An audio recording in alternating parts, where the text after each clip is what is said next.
कि 8 घंटा ही आपको भजन सुनना है।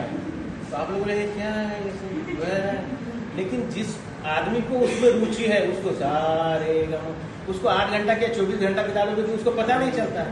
म्यूजिशियन से पूछो उसके कितने घंटे निकल जाते हैं उसको पता ही नहीं चलता है। सलेम जावेद से पूछो उसने लिखावट में कितना समय जाता है उसको समझ।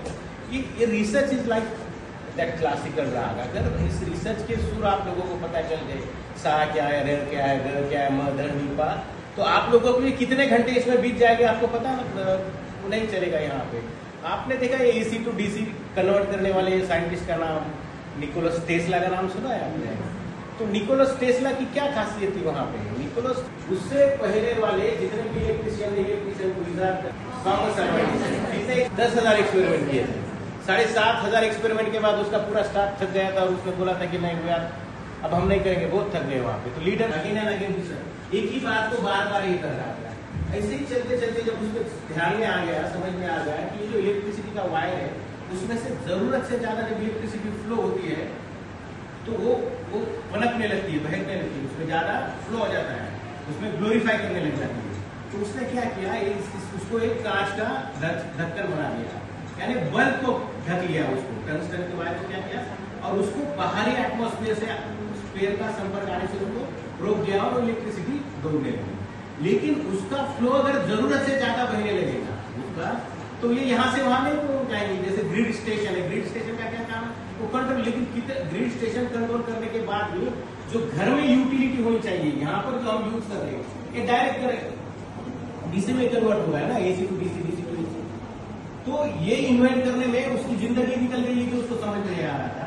ये किसने इन्वेंट किया? ये उसके छात्र निकोलस टेस्ला ने इन्वेंट किया।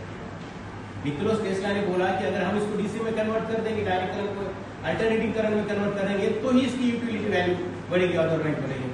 जो एकदम खास पट्टे शिष्य जिसको बोलते हैं हमको, एकदम शागिर्द नाम का, जिस दिन उसने ये कर दिया उस दिन दोनों में दुश्मन आ गई, दोनों में दुश्मनी आ गई। अगर आपको इसके बारे में डिटेल जानकारी पढ़ना है तो करंट वार जब डाल दीजिए गूगल पर, क्या है current war, current war.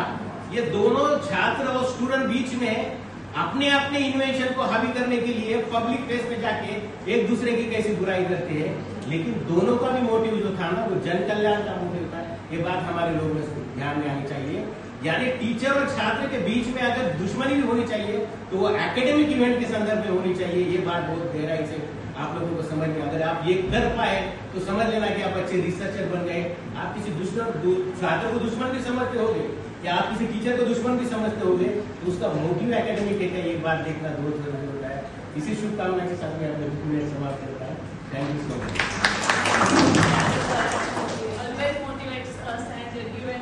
Example I said that you are definitely our motive always is learn about. Now I request Karim sir to guide us.